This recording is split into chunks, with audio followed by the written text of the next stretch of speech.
Hello friends. तो आज हम करने जा रहे हैं आपकी प्रश्नावली 2.1 प्रश्नावली करने जा रहे हैं। दूसरी प्रश्नावली अपने स्टार्ट किया, पहली प्रश्नावली अपने समाप्त कर दी, कंप्लीट कर दी। अब अपन दूसरी प्रश्नावली पर आते हैं। तो दूसरी प्रश्नावली किस पर आधारित है? बहुपदों पर आधारित है। बहुपद में क्या है? व्यंजक है, चर का जिक्र किया है। तो सबसे पहले मैं चर के बारे में बता देता हूँ कि चर क्या होता है। चर को अपन ने अंग्रेजी वर्णमाला के छोटे अक्षरों या फिर बड़े अक्षरों से क्या है उसको प्रदर्शित करते हैं, जैसे एक्स, वाई, जेड। सामान्यतः तो अपन इन्हें चरों का उपयोग में लेते हैं। इनको चर क्यों कहते हैं?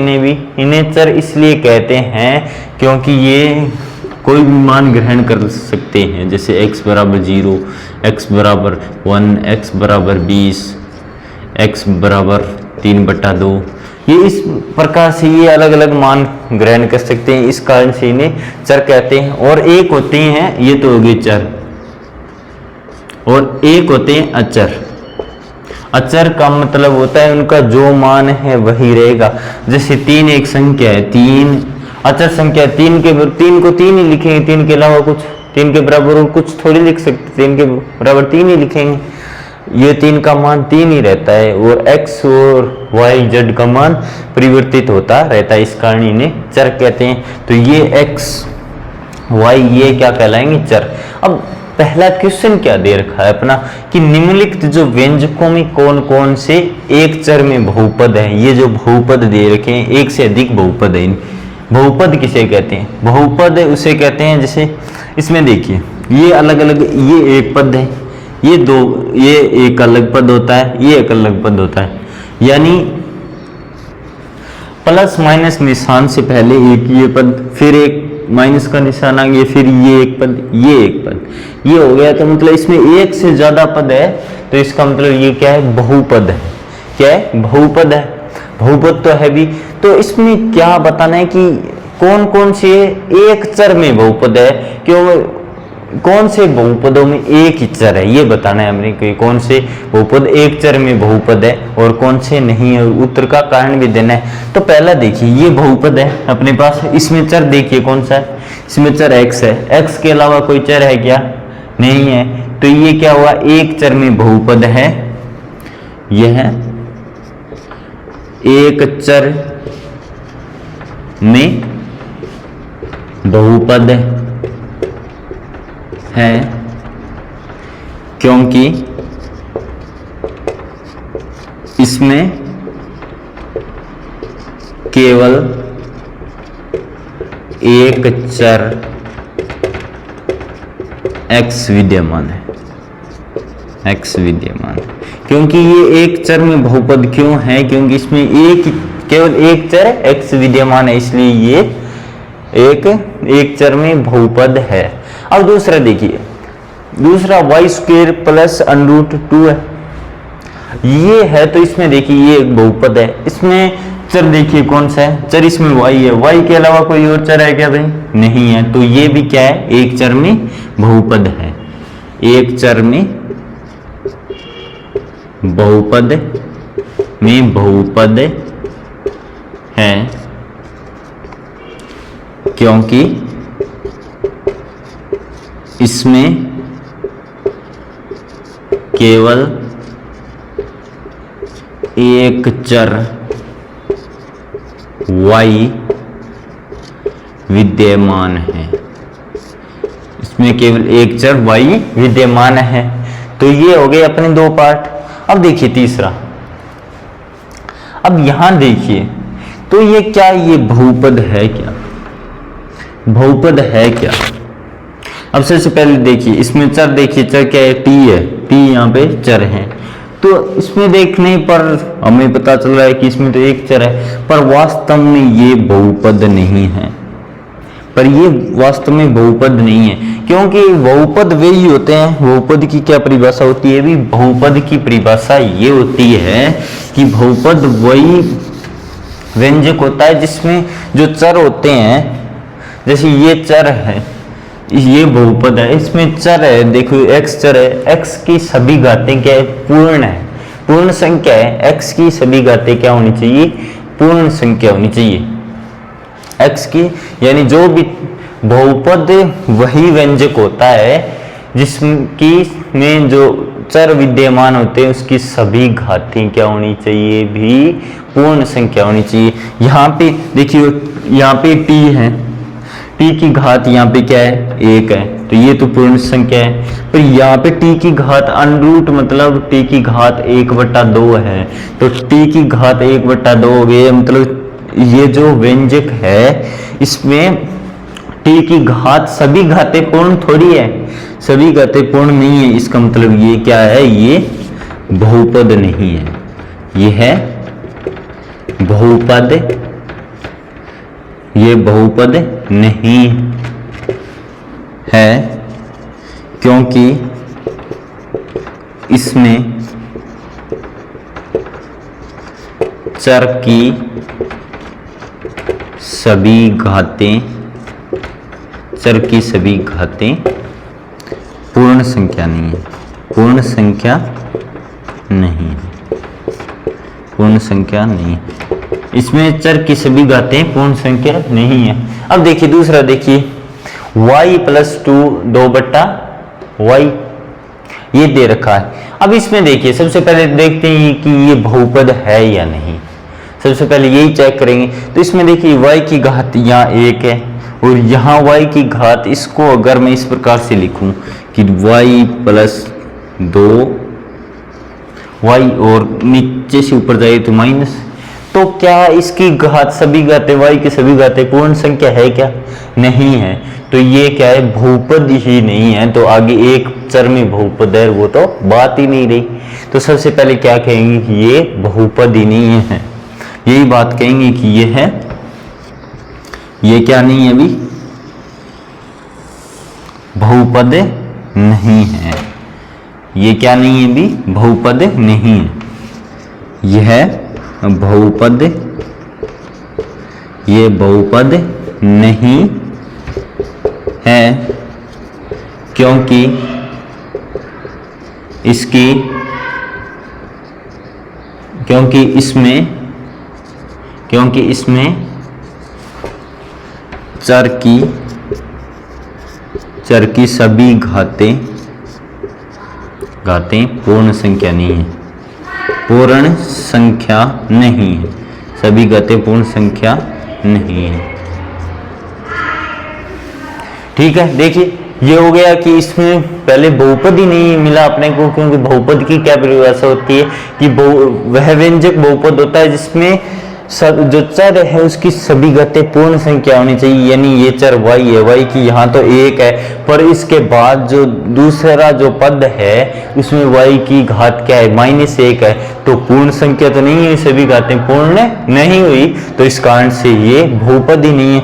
अब देखिए तीसरा, देखिए तीसरा, देखिए सबसे पहले कि तीसरा क्या बहुपद है या नहीं। तो देखिए यह x की घात क्या है, एक चर की घात 10, y की घात 3 और t की घात 50, तो ये बहुपद तो है क्योंकि इसकी सभी, इसमें उपस्थित सभी चरों की घातें क्या है, एक पूर्ण संख्या है। पर इसमें क्या देखिए, अब चर कितने, एक x, y और t, 3 चर है, तो इस कारण से ये एक चर में तो बहुपद नहीं है, तो ये क्या है, यह एक चर में बहुपद नहीं है, बल्कि यह 3 चर कौन से हैं, 3 चर x से y और t में बहुपद है, क्योंकि इसमें 3 चर है, ये 3 चरों में बहुपद है, तो एक चर में बहुपद कैसे होगा, तो ये एक चर में बहुपद नहीं है, बहुपद तो है पर एक चर में बहुपद नहीं है, क्योंकि इसमें 3 चर है, x, y और t है।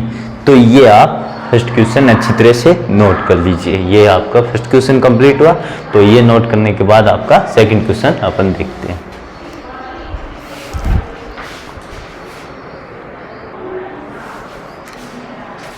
तो देखिए स्टूडेंट्स, क्वेश्चन नंबर 2 क्या है अपना, क्वेश्चन नंबर 2 ये है कि जो निम्नलिखित में से प्रत्येक में x स्क्वायर का गुणांक लिखना है।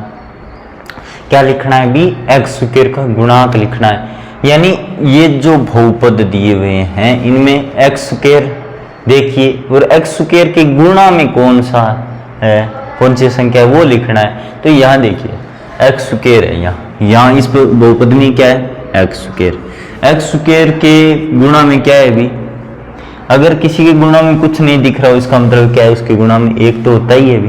तो एक्स गुणांक, यानी गुणांक का मतलब है गुणा का अंक, यानी गुणा में क्या है तो इसके गुणा में क्या है, इसके गुणांक क्या हुआ एक्स स्क्वायर का गुणांक, एक्स स्क्वायर का गुणांक बराबर एक, क्या हो गया अभी एक, सिंपल इजी। अब देखिए अब इसके गुणा में देखिए, इसमें एक्स, ये बहुपद क्या है 2 minus x square plus x cube है। तो इसमें देखिए कि एक्स स्क्वायर का गुणांक क्या है, तो एक्स स्क्वायर के गुणा में एक नहीं, यहाँ पे क्या है माइनस का और निशान है, तो एक नहीं माइनस एक है। क्या है एक्स स्क्वायर का गुणांक क्या है, यहाँ एक्स स्क्वायर का गुणांक है, एक्स स्क्वायर का गुणांक माइनस एक है, एक्स का गुणांक बराबर माइनस एक, ठीक है। अब यहां देखिए, अब तीसरा क्वेश्चन, अब देखिए यहां एक्स स्क्वायर पाई बटा 2 एक्स स्क्वायर प्लस एक्स है, तो एक्स स्क्वायर के गुणा में क्या है पाई बटा 2, पाई बटा 2, तो यही हो गया एक्स स्क्वायर का गुणांक बराबर पाई बाई 2, ये हो गया एक्स स्क्वायर का गुणांक क्या हो गया पाई बाई 2। अब देखिए अब चौथा देखिए कि अंडर 2 एक्स माइनस 1, इसमें एक्स स्क्वायर का गुणांक देखिए, तो एक्स स्क्वायर तो है ही नहीं इसमें, तो एक्स स्क्वायर नहीं है तो क्या गुणांक तो कैसे पता चलेगा। तो अगर एक्स स्क्वायर नहीं है तो भी अपन इसको ऐसे लिख सकते हैं ना, 0 गुणा x square plus under 2 x minus 1, इसको ऐसे भी लिख सकते हैं, अगर 0 से एक्स स्क्वायर का गुणा होगा तो वही प्राप्त होगा। तो अब एक्स स्क्वायर का गुणांक यहाँ क्या हुआ, एक्स स्क्वायर का गुणांक यहाँ क्या हुआ शून्य हुआ भी, यहाँ एक्स स्क्वायर का गुणांक, एक्स स्क्वायर का गुणांक बराबर 0। ये आपके सभी के समझ में आ गए भी कि यहाँ एक्स स्क्वायर का गुणांक अपन को पूछ रखा है और यहाँ पे एक्स स्क्वायर है ही नहीं इस बहुपद में, तो अपन क्या करते हैं 0 गुणा एक्स स्क्वायर मान लेते हैं भी, 0 गुणा एक्स स्क्वायर करेंगे तो वो शून्य के बराबर है, तो यहाँ फिर जो गुणांक एक्स स्क्वायर का क्या प्राप्त हो, शून्य प्राप्त हो, ठीक है। ये तो आपका दूसरा क्वेश्चन। अब देखिए क्वेश्चन नंबर 3 है कि 35 की घात के द्विपद का और 100 की घात के एक पदी का एक उदाहरण दीजिए। यानी एक ऐसा बहुपद यानी द्विपद जिसमें 2 तो पद हो और जो चर की घात कितनी होनी चाहिए 35 होनी चाहिए, और ठीक है पहला ये देखते हैं कि अब मान लेते कोई भी एक उदाहरण, तो देखते हैं पहला ही क्या एक्स की घात में क्या ले लेता हूँ 35 ले लेता हूँ, ठीक है। अब इसको 2 से गुणा किया और इस पे 6, यानी क्या होगी इसमें पद देखिए कितने हो गए 2 एक्स की घात 35 यानी एक पद और ये एक पद, 2 पद हो गए अभी, और कितनी घात का 35 घात का हो, तो इसमें एक्स की घात कितनी कर दी अपन ने 35 कर दी, तो इसका मतलब ये द्विपद हो गया 35 की घात के का द्विपद अपने पास प्राप्त हो गए। अब देखिए अब दूसरा क्या ज्ञात करना है अपने को 100 की घात का एक पदी, तो y ले लेते हैं दूसरा y, ठीक है। y की घात कितनी 100 और एक पद है, दूसरा पद लिखना नहीं है तो इसका गुणांक अपन कुछ भी लिख सकते हैं, जैसे 3 लिख सकते हैं, तो 3y की घात 100, तो ये क्या हुआ एक पद में 100 की घात का एक पदी हो गया, व्यंजक हो गया अपने पास। तो ये आपके तीसरे क्वेश्चन तक यहाँ पर कंप्लीट होता है। अब इसके बाद ये आप नोट कर लीजिए, इसके बाद अपन करते हैं क्वेश्चन नंबर 4।